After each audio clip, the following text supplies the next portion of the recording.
if we were to do a top 5 trade target underrated, this guy is like number 1 or number 2 on my list. Or just like players in the league.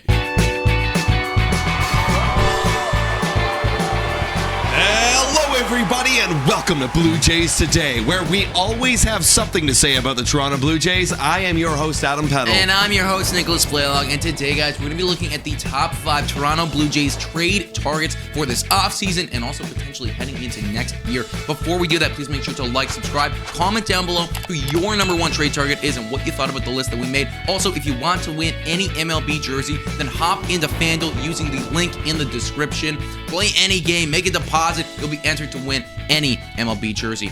All right, buddy, who do we got on the list of Toronto Blue Jays trade targets? Well, this guy is one of my favorites, and he's on a team that has mentioned that they're probably going to be selling and doing a little bit of a backward step into the rebuild, and that's Sonny Gray on the Cincinnati Reds. Yeah. And now, there's a reason why we're picking Sonny Gray over Luis Castillo. Yeah, in my opinion, who has also been talked about getting traded. Yeah. Who's also been talked about, but we're sticking with Sonny Gray here because Toronto Blue Jays, as we mentioned on this channel, have about a 2-year window before a lot of guys come up on contracts.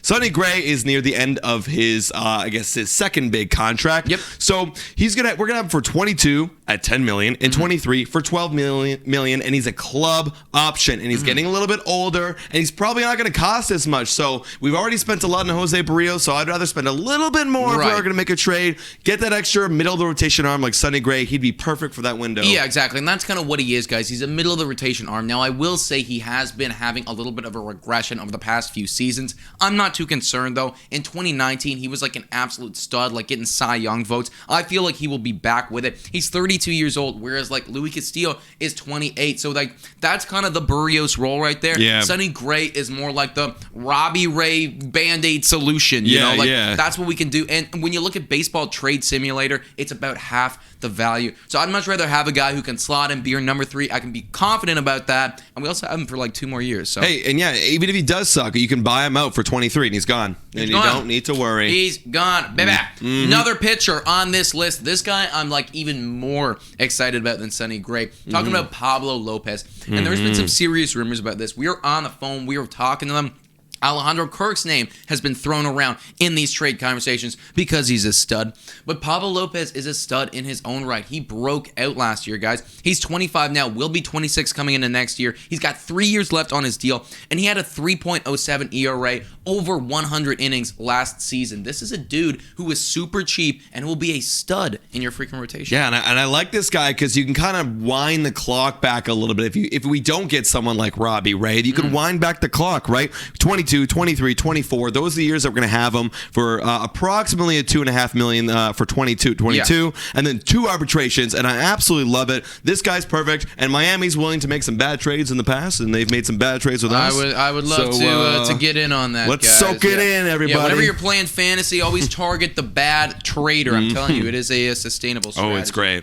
All right, another team right now shifting over to the batting side of things. Oakland Athletics. They're not competitive anymore, man. They've come out and said, screamed at the top of their lungs, we want our guys gone. And in amongst those guys, Matt Chapman. I love this dude. Arguably the best defensive third baseman in the league. It kind of flips back and forth between him and Arenado all the time. He did have a really bad down year last year, but I'm not concerned because he was coming off of a big shoulder injury. So I feel like he's a bounce back candidate. And this is a dude who, when we have defensive trouble, like, get me some Matt freaking Chapman. Yeah, he's definitely going to help out that infield, maybe turn some double plays, make some nice stellar highlight reels. And yeah, I do want to double down on that. I'm a little bit worried about it, but I'm hoping that the shoulder can come back because the last 3 seasons, he's batted 230, right? And the OPS is 788. And like in our lineup, like 230 like does not look good, right? And when you have someone who like can be arguably a nice defensive replacement there over third base, a nice filler guy like Santiago Espinal, it's like, and he's batting 300, it's like, ooh, it's hard to, replace that. So maybe if he gets healthy, it'd be nice to take a flyer on him because we're only committed to him for maybe 2 more years. So, I will say, though, like the different player type, like Espinal, we slap the singles. Matt Chapman, he does hit the dingers in Oakland Stadium. Yeah. What can he do? The Coliseum. Yeah, exactly. Like, what can we do in freaking Toronto? Yeah, I know it's true. We all know Josh Donaldson. So, I'm down for it. If it happens, give me some Matt Chapman. Yeah, give me some like Matt Chapman, Josh Donaldson action, baby, like MVP. Oh my God. Yeah, that's the upside. That's the upside. Yeah, you see the upside now. It's like, okay. All right, shifting over to a guy who is a perennial like MVP basically all the time. Like he's always getting talked about in these conversations. We've already talked about it extensively, so we're not going to be on this one for too long. It's Jose Ramirez. Quick thoughts on him again. Amazing. Last 3 years, 877 OPS. I have no worries if he's going to be good next year. Yeah. He's going to slug absolute bomb. 61 stolen bases. And again, with the control, 2022, $12 million. And then we have in 2023, we would never take this club option, but a $14 million club option. So 2 years of elite, that'd be great for that window that we talked about. Exactly. There's no question marks here. He will be a stud. He will cost, but he will be that's the one thing. He'll cost a lot of money or a lot of trade capital, value, but could be worth it. So Jose Ramirez, look out for him. Even though like my analytical brain's like, I would still 100% I'm be down for this. Last on this list is a dude who does not get talked about nearly enough for what he has done in the MLB in his time. It's Ketel Marte.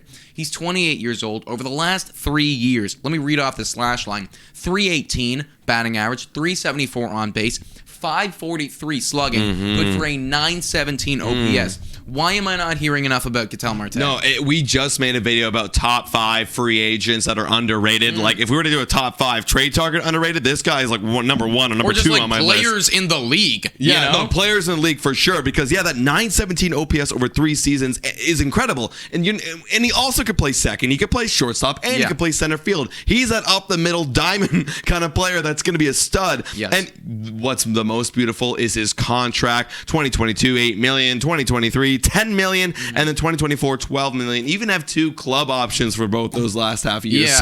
You're just sitting in luxury. Now, however, he's probably still going to cost a decent amount. Yeah, he is going to cost a decent amount, guys. Like, I guarantee, like, the Arizona Diamondbacks do not underrate him. However, could it be in their best interest to trade this guy really high right now, get a bunch of prospects? Could it be in the Toronto Blue Jays' best interest to go out, acquire what you said, a middle infield absolute stud? I think so, dudes. And, like, there's a few guys who I'm willing to give up, like, the big, heavy-hitting prospects for. Ketel Marte is one of them. Yeah, absolutely, because you're going to get this man for so long. He's been so elite. He's going to be fit perfectly with the Toronto Blue Jays. But, guys, let us know in the comments down below. Who do you think of this list is your favorite, most trade target that you'd want for the Toronto Blue Jays? And is there anyone that we miss? Because sometimes we miss people. We need you guys to help us out with these videos. So let us know in the comments down below. Yeah, you can also check us out on Spotify, Breaker, Anchor, Radio Public, and Google Podcasts. Please make sure to like, subscribe, comment down below. Also, if you want to win a jersey, then scroll back to my instructions off of the top and hop into the link that we have in our description. Super easy. Also, big shout out to our Patreon members. It is $3 a month to hop in, and big shout out to all these beautiful people. You guys are wonderful. Support the channel.